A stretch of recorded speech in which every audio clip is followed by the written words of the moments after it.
പഴയ നിയമം ഉൽപ്പത്തി 26 അധ്യായം. ഇസഹാക്കും അബിമേലെക്കും. അബ്രാഹത്തിൻ്റെ കാലത്തുണ്ടായതിനു പുറമെ മറ്റൊരു ക്ഷാമം കൂടി ആ നാട്ടിലുണ്ടായി. ഇസഹാക്ക് ഗെരാറിൽ ഫിലിസ്തീരുടെ രാജാവായ അബിമേലെക്കിൻ്റെ അടുത്തേക്ക് പോയി. കർത്താവ് പ്രത്യക്ഷപ്പെട്ട് അവനോട് പറഞ്ഞു, ഈജിപ്തിലേക്ക് പോകരുത്, ഞാൻ പറയുന്ന നാട്ടിൽ പാർക്കുക. ഈ നാട്ടിൽ തന്നെ കഴിഞ്ഞുകൂടുക. ഞാൻ നിന്റെ കൂടെയുണ്ടായിരിക്കും. നിന്നെ ഞാൻ അനുഗ്രഹിക്കുകയും ചെയ്യും. നിനക്കും നിന്റെ പിൻതലമുറക്കാർക്കും ഈ പ്രദേശമെല്ലാം ഞാൻ തരും. നിന്റെ പിതാവായ അബ്രാഹത്തോട് ചെയ്ത വാഗ്ദാനം ഞാൻ നിറവേറ്റും.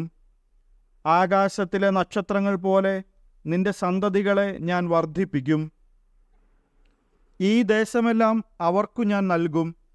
നിന്റെ സന്തതികളിലൂടെ ഭൂമിയിലെ ജനതകളെല്ലാം അനുഗ്രഹിക്കപ്പെടും. കാരണം അബ്രാഹം എൻ്റെ സ്വരം കേൾക്കുകയും എൻ്റെ നിർദ്ദേശങ്ങളും കൽപ്പനകളും പ്രമാണങ്ങളും നിയമങ്ങളും പാലിക്കുകയും ചെയ്തു. ഇസഹാക്ക് ഗെരാറിൽ തന്നെ താമസിച്ചു. അന്നാട്ടുകാർ അവൻ്റെ ഭാര്യയെക്കുറിച്ച് ചോദിച്ചപ്പോൾ അവൾ എൻ്റെ സഹോദരിയാണ് എന്ന് അവൻ പറഞ്ഞു. അവൾ ഭാര്യയാണെന്നു പറയാൻ അവന് പേടിയായിരുന്നു. കാരണം അവൾ അഴകുള്ളവളായിരുന്നതുകൊണ്ട് റെബേക്കയ്ക്കു വേണ്ടി നാട്ടുകാർ തന്നെ കൊല്ലുമെന്ന് അവൻ വിചാരിച്ചു. അവൻ അവിടെ പാർപ്പു തുടങ്ങി. കുറേ നാളുകൾക്കു ശേഷം ഒരു ദിവസം ഫിലിസ്തീരുടെ രാജാവായ അബിമേലെക്ക് ജനാലയിലൂടെ നോക്കിയപ്പോൾ ഇസഹാക്ക് ഭാര്യ റെബേക്കയെ ആലിംഗനം ചെയ്യുന്നത് കണ്ടു. അബിമേലെക്ക് ഇസഹാക്കിനെ വിളിച്ചു ചോദിച്ചു, അവൾ നിന്റെ ഭാര്യയാണല്ലോ, പിന്നെ എന്താണ് സഹോദരിയാണ് എന്നു പറഞ്ഞത്? അവൻ മറുപടി പറഞ്ഞു, അവൾ മൂലം മരിക്കേണ്ടി വന്നെങ്കിലോ എന്നോർത്താണ് ഞാൻ അങ്ങനെ പറഞ്ഞത്. അബിമേലെക്ക് ചോദിച്ചു, നീ എന്തിനാണ് ഞങ്ങളോടിതു ചെയ്തത്? ജനങ്ങളിൽ ആരെങ്കിലും നിന്റെ ഭാര്യയോടൊത്തു ശയിക്കുകയും അങ്ങനെ വലിയൊരപരാധം നീ ഞങ്ങളുടെ മേൽ വരുത്തി വയ്ക്കുകയും ചെയ്യുമായിരുന്നല്ലോ. അതുകൊണ്ട് അബിമേലെക്ക് ജനങ്ങൾക്കെല്ലാം താക്കീതു നൽകി, ഈ മനുഷ്യനെയോ അവൻ്റെ ഭാര്യയെയോ ആരെങ്കിലും തൊട്ടുപോയാൽ അവൻ വധിക്കപ്പെടും. ഇസഹാക്ക് ആ നാട്ടിൽ കൃഷി ഇറക്കുകയും അക്കൊല്ലം തന്നെ 100 മേനി വിളവെടുക്കുകയും ചെയ്തു. കർത്താവ് അവനെ അനുഗ്രഹിച്ചു. അവൻ അഭിവൃദ്ധിപ്പെട്ടുകൊണ്ടേയിരുന്നു. ക്രമേണ അവൻ വലിയ സമ്പന്നനാവുകയും ചെയ്തു. അവന് ധാരാളം ആടുമാടുകളും പരിചാരകരും ഉണ്ടായിരുന്നു. അതുകൊണ്ട് ഫിലിസ്ത്യർക്ക് അവനോട് അസൂയ തോന്നി. അവൻ്റെ പിതാവായ അബ്രാഹത്തിൻ്റെ വേലക്കാർ കുഴിച്ച കിണറുകളെല്ലാം ഫിലിസ്ത്യർ മണ്ണിട്ടു മൂടി. അബിമേലെക്ക് ഇസഹാക്കിനോട് പറഞ്ഞു, ഞങ്ങളെ വിട്ടുപോവുക, നീ ഞങ്ങളെക്കാൾ കൂടുതൽ ശക്തനായിരിക്കുന്നു. ഇസഹാക്ക് അവിടെ നിന്ന് പുറപ്പെട്ട് ഗെരാറിൻ്റെ താഴ്വരയിൽ കൂടാരമടിച്ചു. തൻ്റെ പിതാവായ അബ്രാഹത്തിൻ്റെ കാലത്തു കുഴിച്ചതും അവൻ്റെ മരണശേഷം ഫിലിസ്ത്യർ നികത്തിക്കളഞ്ഞതുമായ കിണറുകളെല്ലാം ഇസഹാക്ക് വീണ്ടും കുഴിച്ചു. തൻ്റെ പിതാവ് കൊടുത്ത പേരുകൾ തന്നെ അവയ്ക്കു നൽകുകയും ചെയ്തു. താഴ്വരയിൽ കിണർ കുഴിച്ചുകൊണ്ടിരിക്കെ ഇസഹാക്കിൻ്റെ വേലക്കാർ ഒരു നീരുറവ കണ്ടെത്തി.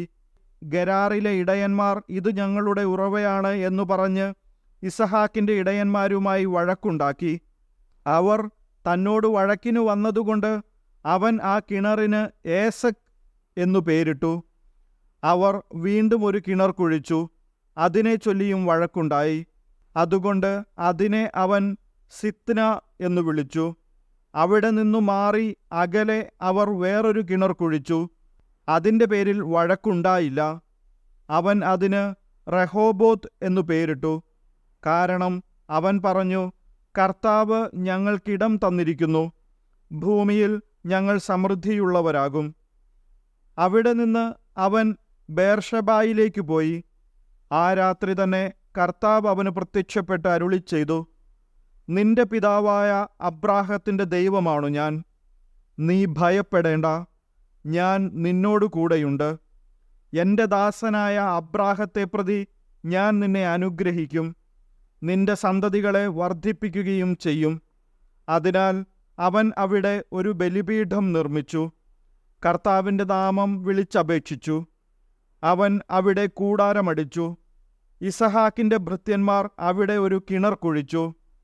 ഗരാറിൽ നിന്ന് അബിമേലെക്ക് തൻ്റെ ആലോചനക്കാരനായ അഹൂസത്തും സേനാധിപനായ ഫിക്കോളും ഒരുമിച്ച് ഇസഹാക്കിനെ കാണാൻ വന്നു. അവൻ അവരോട് ചോദിച്ചു, എന്നെ വെറുക്കുകയും നിങ്ങളുടെ നാട്ടിൽ നിന്ന് പുറത്താക്കുകയും ചെയ്ത നിങ്ങൾ എന്തിന് എൻ്റെ അടുക്കിലേക്ക് വന്നു? അവർ പറഞ്ഞു, കർത്താവ് നിന്നോടുകൂടെയുണ്ടെന്ന് ഞങ്ങൾക്ക് വ്യക്തമായിരിക്കുന്നു. അതുകൊണ്ട് നാം തമ്മിൽ സത്യം ചെയ്ത് ഒരു ഉടമ്പടി ഉണ്ടാക്കുക നല്ലതെന്ന് ഞങ്ങൾക്ക് തോന്നി. ഞങ്ങൾ നിന്നെ ഉപദ്രവിക്കാതിരിക്കുകയും നിനക്കു നന്മ മാത്രം ചെയ്യുകയും സമാധാനത്തിൽ നിന്നെ പറഞ്ഞയക്കുകയും ചെയ്തതുപോലെ നീയും ഞങ്ങളെ ഉപദ്രവിക്കാതിരിക്കണം. നീ ഇപ്പോൾ കർത്താവിനാൽ അനുഗ്രഹീതനാണ്. അവൻ അവർക്കൊരു വിരുന്നൊരുക്കി.